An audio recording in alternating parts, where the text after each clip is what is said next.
Service in Spokane has issued a severe thunderstorm warning for southeastern Whitman County, northwestern Houghton County in southeast Washington, Garfield County in southeast Washington, until 4:30 p.m. Pacific Daylight Time.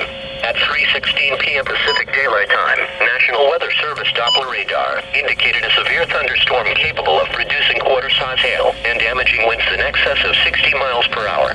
This storm was located 12 miles south of Peola, or 29 miles southwest of Clarkston, and moving northeast at 30 miles per hour.